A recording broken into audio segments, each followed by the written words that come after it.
manhandling a female hotel worker in Lagos. The viral video showed the EFCC officials invading the annex and regional hotels around 4 a.m. on June 27th while guests were asleep. When I watched that video, this is the reason why people don't have trust in our security system. Because imagine that you are asleep at 4 a.m. It could be a thief, it could be anyone. And the video, even though I had questions on why is there like a camera, but I want to look beyond that to look at how the officers of EFCC, took how they reacted or their steps in this or their action towards this. And it was so horrible. You could find them really, literally, physically being abusive at least from the video. You could see that the lady was not resisting arrest.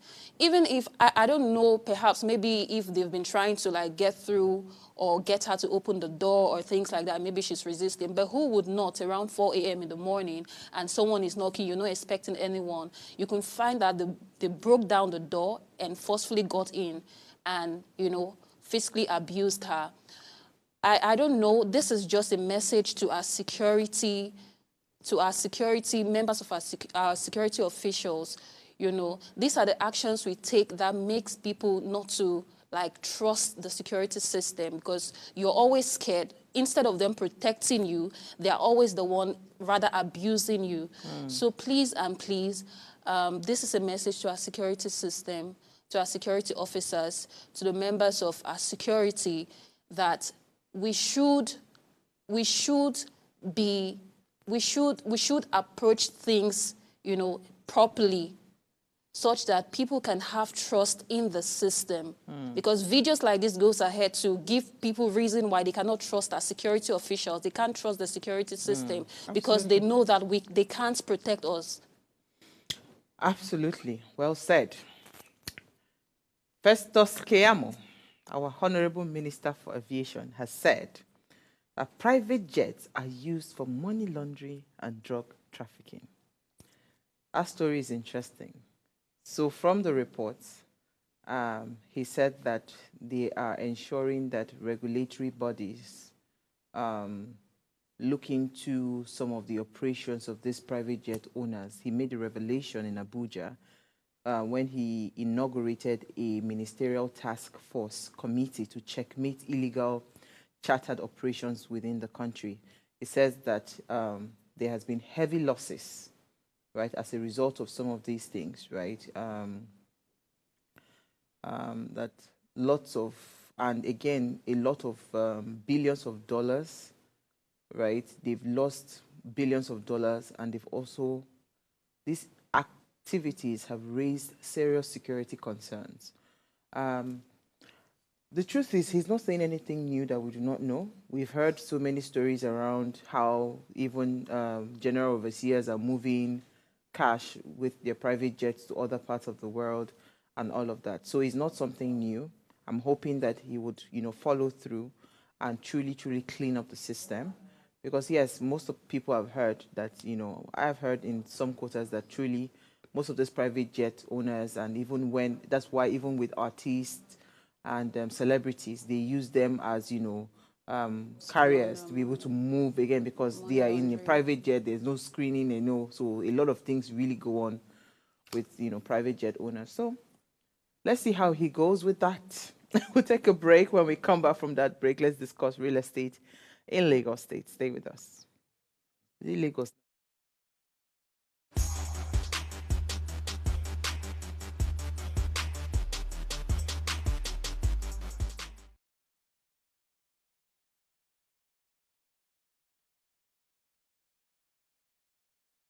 All right, so it's another exciting episode on Ways Exclusive, and I am really excited to be here having this conversation. I believe I should be the first person he will be talking to after the launch of his book, Nigeria and Its Criminal Justice System. Why did you decide to go to your constituency with this book? This book is 11 years in the making. It's been a very painful book to write. Do you have anything personal, any personal problem with Afe Babalola? It's not personal, and this is very important for me. It is not personal. And it is the fact that it is not personal that has made it important that I thank God that Chief Afe Babalola is alive and well. I thank God that there is nobody I have mentioned that is dead. Each and every one of the persons who happen to be just types.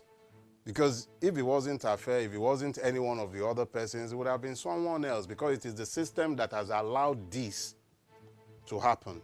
The problem with us is that we have been lying to ourselves as a collective for so long that it is actually the person who forces us to confront the truth of our lies that we begin to attack.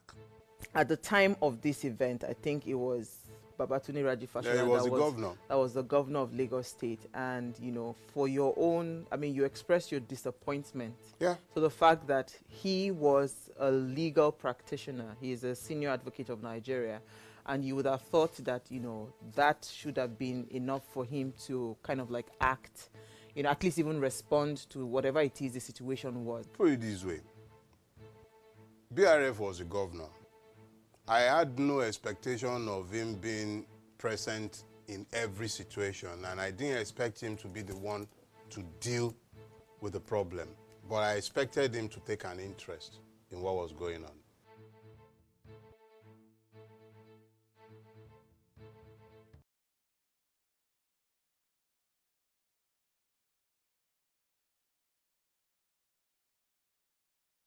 If the foundations be It's bad, faulty. What can the righteous do? How do we start amending the foundation? And you talked about the Constitution. We've had so many constitutional amendments back and forth, and half the time they're for personal interest and not about we the people. So how do we go about it? Because you've also said we don't have the people. So how do we manufacture You them? see, the collective ignorance in Nigeria is legendary, underestimated. People don't know, right? You see, it doesn't matter how determined you are. A billion fools coming together sincerely to take an action will take a foolish action. It doesn't matter how many they are or how they feel, how much they hate. Determination is not a strategy. Neither is anger, right?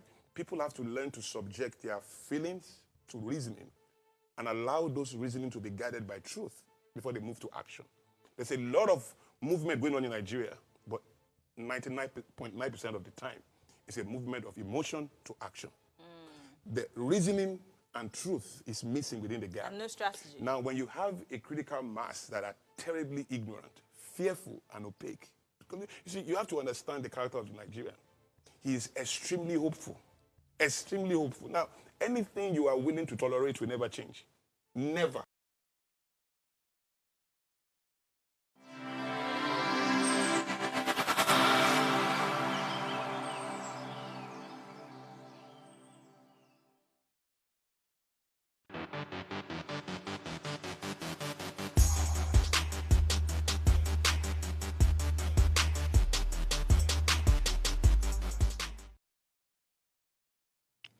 All right, tonight we want to have a conversation around the real estate business. We're focusing on how to determine the right value for properties, especially in the face of challenges like flooding, so many things that happens, especially during the rainy season. And of course, again, demolition that happens, you know, within real estate, what's it called, estates, right? So, of course, you know that Lagos, known for its vibrant economy and rapid urbanization, also grapples with seasonal flooding that can significantly impact property values as the rainy season approaches. And as property demolition is ongoing, it's on the rise, prospective buyers and sellers alike must navigate this dynamic landscape with caution. So tonight we're asking, what is the appropriate pricing when it comes to real estate? And joining us to have this conversation is a real estate mogul, the CEO of Deal Clinchers Realtor Limited, and the chairman of Redan Ogun State chapter, Dr. Adeyemi Adeniyi, and he's joined us live in studio. Thank you so much, Doc, for being with us. It's such a great pleasure for me to be here, ma. Thank you so much, ma. Thank you. You be calling me ma, like say, you know all this you know all this that want to form humble, but they're not humble. But thank you so much. You know, I buzzed him. I said, this matter, we have to talk about it. because me, I have a personal issue with real estate people. Like, it's just so sometimes, okay, we're talking about flooding right now, maybe in, around the Lekki axis, for instance. And like literally, when I come out of my house, I'm in front of a canoe. Right? I mean, sorry, I'm in front of a river. When you now go, you want to buy a property, the kind of money they cost. I said, do you understand what comes to the costing of why a property is put at a certain price? I don't think you real estate people in this Nigeria. I actually think they're the ones causing all this problem. I'm telling you. Yes. I think I have a personal issue with real estate people. So tell us why it is like that. So tell me, like, how? So what makes pricing? What makes costing in real estate in this country? Okay. Let me first appreciate you for giving me the honor to be here. I must say that seriously, a lot of things contribute to pricing, and before it will come to the stage where you get a particular property at a certain price, maybe a high price. Definitely there is a lot of investment that has gone into that particular property, e.g. infrastructure development. So one of the things that contributes immensely to price hike is the presence of infrastructure. Now, if you look, for instance, look at it, the difference between Oworoshoki in Bariga and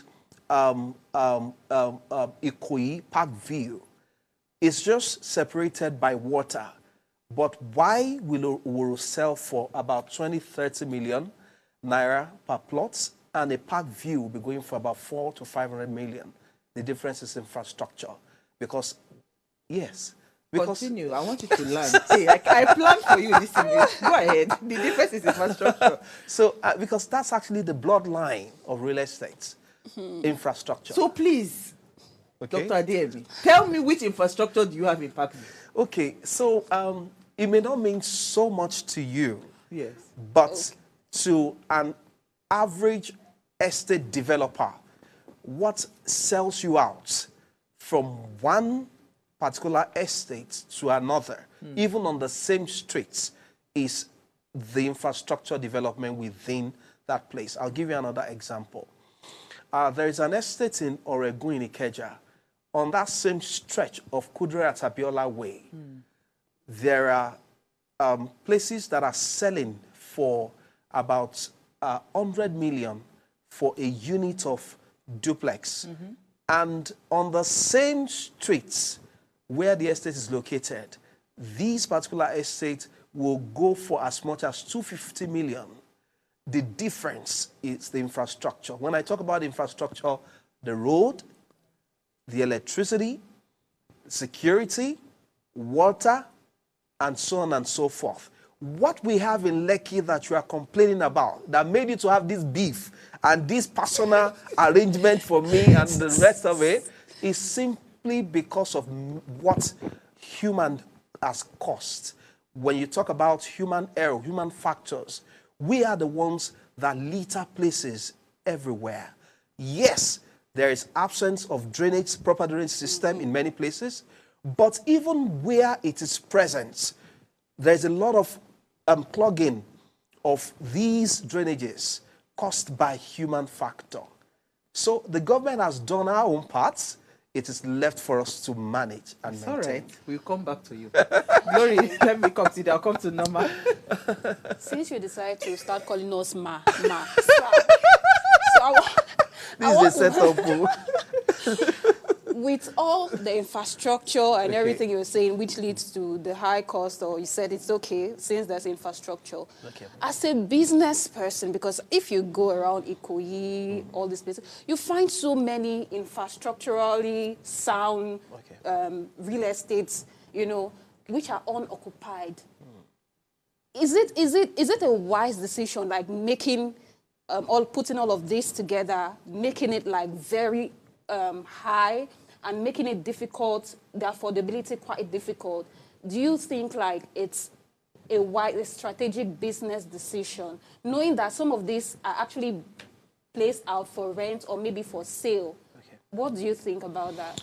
To a very large extent, I would say that there are a lot of things that contribute, there are a lot of factors that makes some area to have empty houses.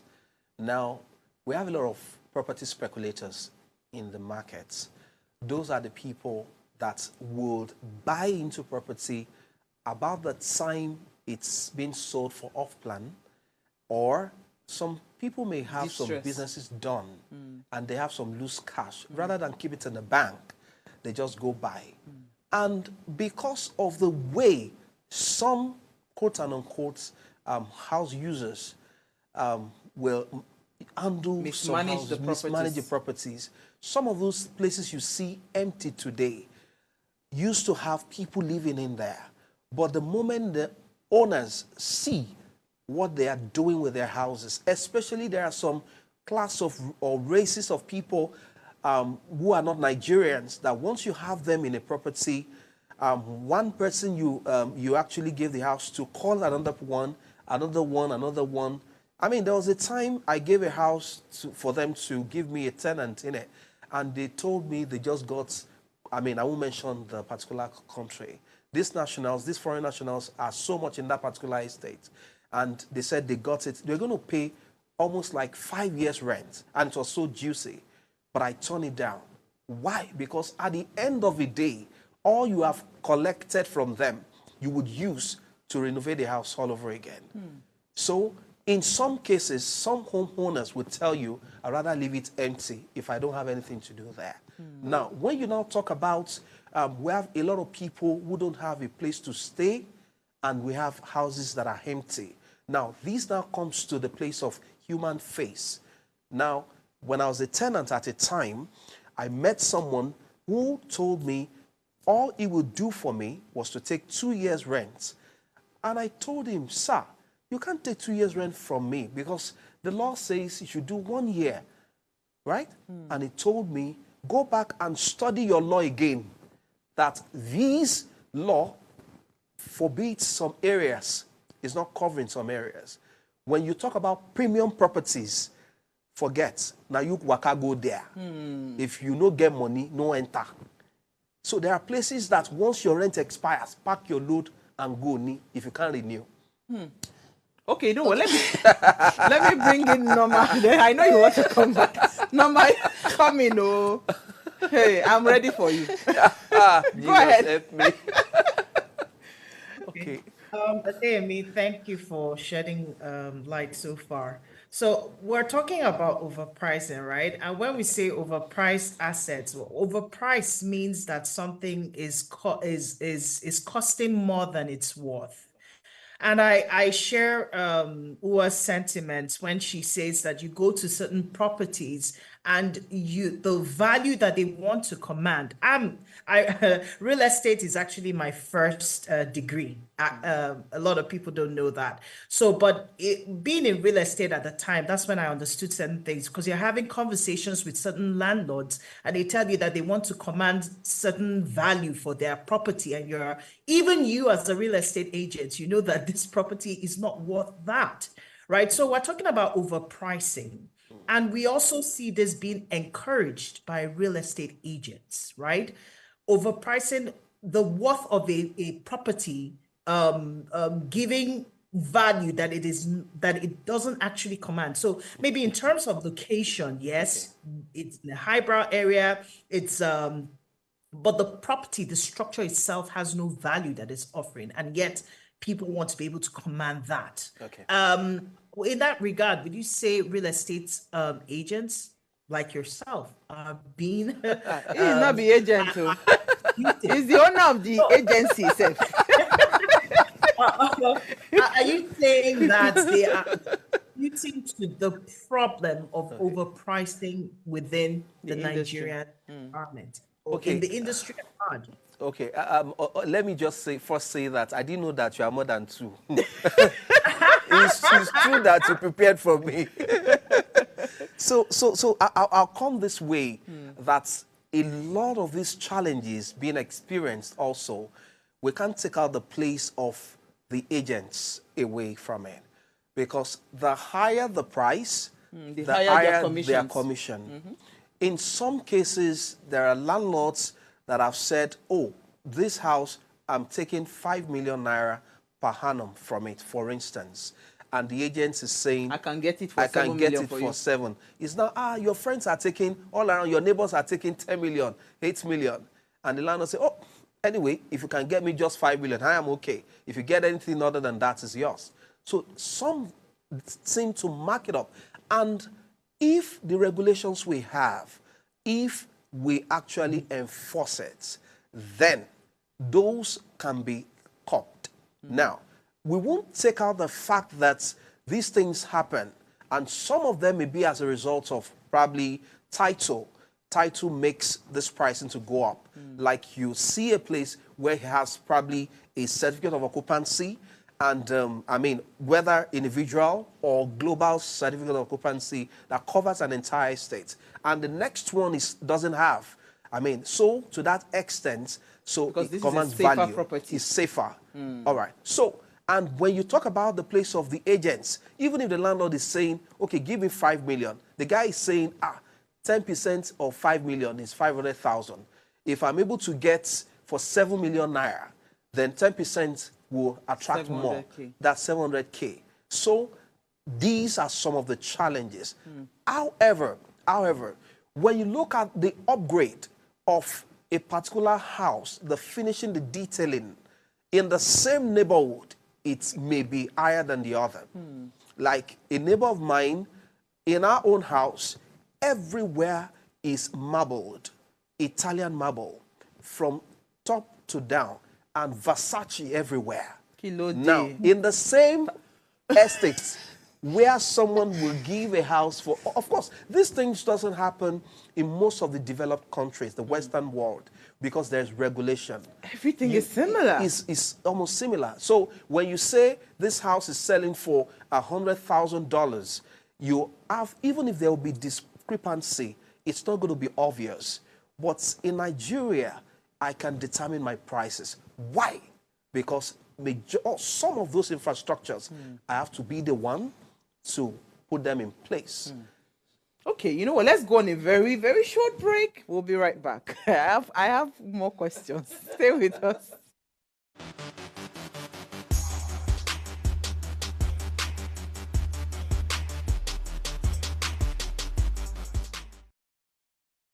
All right, thanks for staying with us. If you just tuned in, please, if you have a problem getting property in East Lagos, this is the person you should follow. Please, let's hear what you have to say. Remember, you can join the conversation. Send us an SMS or WhatsApp to 081-803-8663. You can also call us if you'd like to join the conversation, 07025007749. All right, so the TR, I love everything you said, but I don't think you've ever looked for a house in this Lagos. Because if you have looked for a house in this, like literally, there was a property. So when I was looking for this building, right, for the office space, I went to a particular property. This property was completely run down. It was completely run down. So it's like, so my father is a builder. So it's like, I'm going to strip the entire building, do the entire plumbing, do the entire electricals. And I was telling this guy, reduce the price so that if I am spending this money, let me know that, you know, he says no. Like you see, completely run down. They want you to upgrade the property. Correct. At the same time, you know, they're not even, there's no consideration. You see, the fact that there are no regulations, it makes it really, really sad for me. In Abuja, where I had a friend that lives in an estate, she said a senator just came, bought one full line. You know, these people that did not work hard for their money. I don't know the name of the senator, but you did not work hard for your money. He bought a full street of properties. Okay. The next thing, based on the price that he bought, the prices were like maybe like 10 million lower. Okay. But he came and bought everything and bought at a higher price. Automatically, without lifting a finger, the prices of all the other properties had to go up. It does not make any sense to me. To you. Because, it does not make sense. It makes sense to you people that are making the money. That's why I will resign now and come and join you. You know? So, that Abuja one. So, I don't remember that I saw a video online where one guy went on the streets of Abuja, I'm sure you saw that video, empty houses. Why? Because most of those people, they don't work hard for their money. I agree with you that some of them will say, please don't rent my property to people that will run it down. But a lot of these properties that Glory is referring to, those people, you understand, They did not work hard for that money, because if you worked hard for the money, you would make sure that you Yes. find and bring down the cost. At least let it be, because when you leave a property without being occupied, Yes. it also it runs down the property in Correct. itself. Correct. So help me to make it make sense. How somebody comes and buys the property, like the whole street, and all of a sudden you now change the price. Doesn't make any sense to me. What's it today? You say, only getting what? Did you turn on the woman? Let me say that, in all honesty, there are regulations. What we lack is enforcement. The government is doing a bit. But of course, those who set out the laws, they are not the ones to enforce it. There are other ministries or parastatals that should seek to the enforcement of those laws, right? Now, there's something they call something that has to do with the environment. That is, the valuation of a property is in accordance with the neighborhood. What makes a man who goes to a VI and sees a bungalow sitting on a 500 square meter and is being called about $1 billion, 800 million and the likes, and the same kind of bungalow you would see in another developing area, probably in Ogun State, for instance, and is going for about maybe 2 million or 5 million naira. Now you are saying, well, it's the same bungalow. No, it's a location. And one of the things that determines the pricing is what goes on in the neighborhood of your property is what gives it true value. Like the flooding. That's what is giving it the true value. No, it's 'cause Now you it's had called that. Lekki. Now you had that one. And the name also, also what I'm saying? Lekki. Lekki. I was saying Lekki. Banana Island. Banana. I listened to, one of the ladies of your view a few days ago when she was saying that she loves her mainland simply because all the things they go through on the island, you hardly experience it on the mainland because of the planning that goes into a lot of, the Ikoyi part of mainland. Let me use that word. There's a lot of infrastructure. When it rains, under a few minutes, the roads are free and all of that. But, okay, let's not go there. The real thing is this.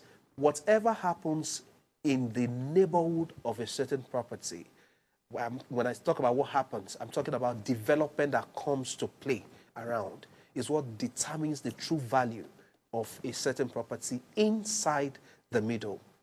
Whether you are doing just a 3-bedroom bungalow standalone that is sitting around mansions, you attract a similar value. Now, so the man who bought Stretch and people started increasing their prices, they are increasing because of what is happening in that neighborhood. So it must command some more value. Now, it is for the man who now bought it.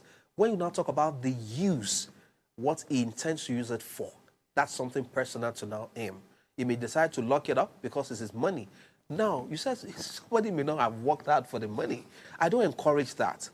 It's even better to even put people who are not going to pay there than to have it locked up. But some people might not be knowledgeable enough to say, oh, if I leave this property here vacant, it's going to be depreciating, and I need somebody to just be cleaning it. In some of our houses in our hometown, you just put people there, let them not pay, let them just be cleaning everywhere, the premises, the inside, and all of that, just to keep the house safe, alive. So, but it depends on our background. It depends on our feeling for fellow humanity that determines many of those things. Like I said, it's personal. So I can't force it. But in all honesty, some guys, you see them, they are security men in those houses, and they find a way around it to open the houses, and they're using those houses for shortlets. Yeah. And when the guy says he's coming home, They clear everybody. everybody crack out. Glory. Let's talk about land grabbing and, all the land disputes and all of that. I don't know. One time, one of my siblings told me, if you want to buy land, don't buy in Lagos. So I don't know who told them I have money. They're already talking about land. But anyways. Yeah, rich now. Amen. We've seen cases, countless cases where there's just always land dispute. It's almost as if all the land in Lagos has been bought over, if not by an individual, by companies and reselling. How do we avoid those sort of issues? What's the best approach actually to? So if you want to go into, like today now, I want to buy a property. Okay. Right? How do you approach it so that you don't fall victim of any of all of those things? Okay. So what I would say is this: as it were right now, somebody said if you don't have mentors, you have tormentors. There are some of us that have spent quite a number of years in the industry, and we have seen a few things.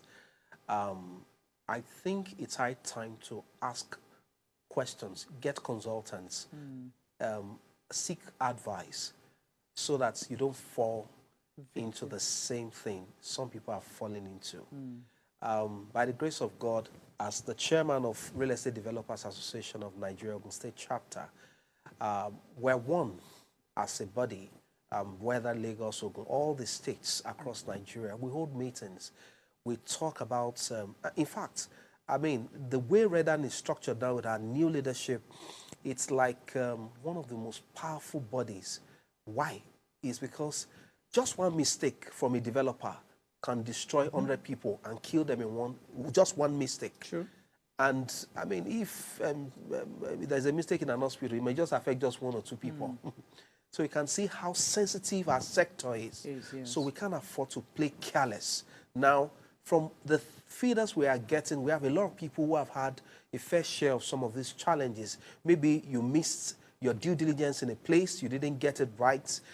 We can tell you, I made a mistake here, but you can avoid it. Because the truth is this, there's a master plan. And if the government is saying, we want to revert to the original master plan, like it happened in Abuja during the days of Erufai. Erufai, yes. You may not be notified. I may not be notified. In fact, the notices may come, but it may not get to where we will hear it, right? And if the government reverts to the original master plan, or anything that is illegal, yes, is going. So when you talk, there's a project our company was supposed to engage in somewhere in Ikoyi, and by the time they came to inspect, we brought in regulatory authorities to come inspect before we sign, and that's part of our due diligence because of the experiences gotten over the years. And by the time they looked around, they saw one high tension, not too far away. They said, before you can build these heights, we have to be able to move away so number of meters from high tension. And this high tension was far, but they have a stipulated number of meters yes, that you must go away from. If we didn't bring them, somebody who is in a hurry will build that much. And God forbid, if what they want to achieve is this, if your building is standing, if it falls, it shouldn't fall on a high tension. So if you go 100 floors, if it's not going to fall on that meet, then you are fine. Good. So, and that passed, looked around again, saw very close gully or a big drainage, a massive drainage. Said, if there's high current of water, if it flows and it overflows its bounds, it may come to this place. These are things that are in the law, but many of us may not want to keep to it because those who should enforce it, in some way, some of them, we may make them compromise, right? And it's not that the law is not there. They are doing everything possible. The other day I was with the GM of one of the regulatory bodies. He explained everything to us. He said, see, it's you people. If you will comply, we are doing our jobs. How many can we see? Who is the person blocking those who are building? Somebody is building a house, and from the window of your house, you can give somebody something in the next building. And it's that close. Now, we should not think only money. We should think about humanity. That's the bottom line of this, love for each other. Absolutely. So in all honesty, the government is trying, but our population is huge.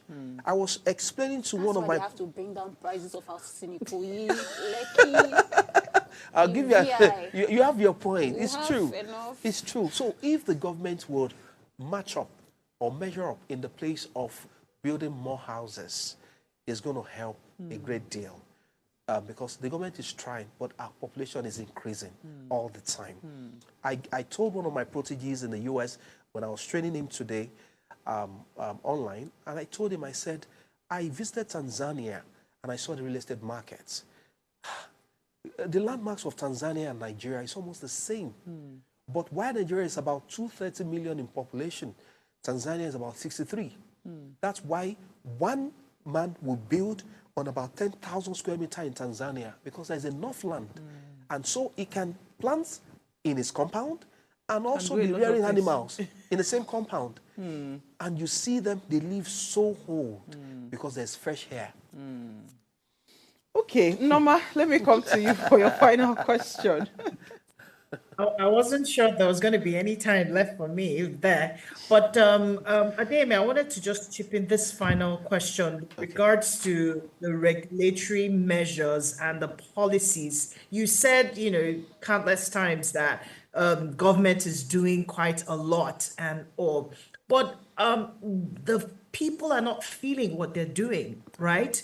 So for you to be doing something, people need to see that you're doing something. So what are other, are there any other ways that they can actually do things? Because if people knew information, the truth of it is that people don't have as much information as they should have regards pricing. We've talked about issues about land grabbing. We've talked about how much information is being put out there for people to know that these are things that need, or these are places that they need to go. For example, with regards to traffic, let's use traffic. You have bodies that they say, if you hear or see something, call this number or do this or do that. Are there things like that they can actually put in place, or information that, we're in the days of social media, right? We can have, is there a way that we can have information being pushed out there to continue to enlighten people about this and what they can do in situations where even they feel that their pricing is not, the pricing of an area, for example, is not in congruence with the actual structure that is that places you could report these things to, because human beings, okay. They ask too much, but try to attempt to answer it. Nigeria, Madam Loma. The thing is, recently, we saw that part of the things we want to do with the government as a body called Real Estate Developers Association is the place of enlightenment. We meet with them, they give us information, we are closer to the people. We want to tell them this is what all of the regulatory agencies are giving this information, but it's not getting to the grassroots. But we as a body, we are being invited, we are being briefed. In fact, in my state, in Ogun State, the other day I was with the Commissioner for Fiscal Planning, and they handed over gazettes for us to know that, these are things you should know and educate people about. For example, in Lagos State, you need CFO, you need or gazette to be able to apply for your building permit in many areas to build. In Ogun State is saying, no, you don't need CFO. Just get, as an estate, just get a building layout approval. Once you have it stamped, you can go and start building. I didn't know before. But because you were using your Lagos I was using knowledge. my Lagos sense for that place. But the moment they gave me the gazette, means it's already written. And so all these things comes to information, and now getting to work with different regulatory bodies like Redan to pass those information. And the government is engaging us more than before. Awesome. So Redan now looks like the body that would control a lot of things and help us have sanity within your industry. Seriously. Because you say this in our industry, some people nakoboko now. I want to use to chase them. Someone says Terry Yima or something says an insightful session. Someone says great. Dr. Adeyemi, #1 bishop of real estate. It's okay. I told you people that the person you want to look, if you have any problem, with real estate. Just look for him. Your problem will be solved. We always love to hear you, sir. Thank you. Now, if you had one final thing to say to somebody right now that is looking to buy a property, Yes, ma'am. right? What would be your counsel to that person? I know you've mentioned in pockets a bit, but like you're speaking to that person. Yes, This is what I have. This is the amount I have. What would be your counsel? Because right now, in all honesty, buying a property in Nigeria right now is a lot, you know, especially Lagos, Abuja, right? Because those are prime areas, right? Yes. So what would be your counsel to that person? So I would say that that person trying to make such move, listening or watching right now, one of the first things I'll tell you to do is the money you're trying to save, I want you to spend part of it to do your full due diligence. And that will be you engaging a lawyer, a sound lawyer. I'm not talking about charge and bail, no. A sound lawyer who is a property lawyer, who would go the extra mile to go and do the due diligence and get to the point of looking at the master plan, if they have access to it, to be able to know what is going to happen in this area. There might be houses there, but that doesn't mean that it has conformed with the original master plan. Now, talk about zoning also. There are some places that are zoned for a particular thing, but there are some other things you see there. By the time the government is going to conform to the original master plan, it's going to affect. So do your due diligence. And not just that. Today, in the course of the class, I told my students, I said, another thing I want you to do is make sure that you bring in your street sense into this. You want to buy a property? Visit the area. Sit down with the abokis and ask questions about what you want to buy. There might be some issues. There might be some notices that the government has put there that they've cleaned away. Go and ask questions. Where they are selling a bottle of water for 200 naira, you can pay them 1,000 naira. You will be getting free information. Wow, thank you so much, Dr. Adeyemi. I knew this was going to be fun.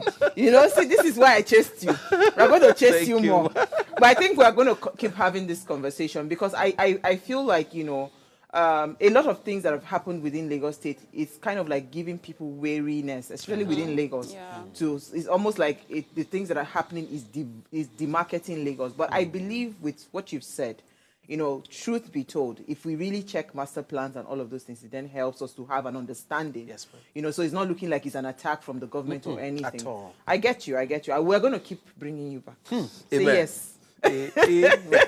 Pastor, you can say it again. But thank you. I mean, it was such a short notice, but you were able to make out time to Thank you, come man. speak with us. I mean, you were just the perfect person to have this conversation Thank you, with. man. Even though you dodged all my bullets. I'll bring bombs next time. Thank you so much. It's a Thank you, privilege for Norma. me to Thank be you, Glory. Now, before we go, remember to subscribe to our YouTube channel. Like, share, interact, and share the links, you know, to families and friends to watch. If you missed our quote for today, hear it too. People like Dr. Adeyemi say 90% of all millionaires become so through owning real estate. Hallelujah.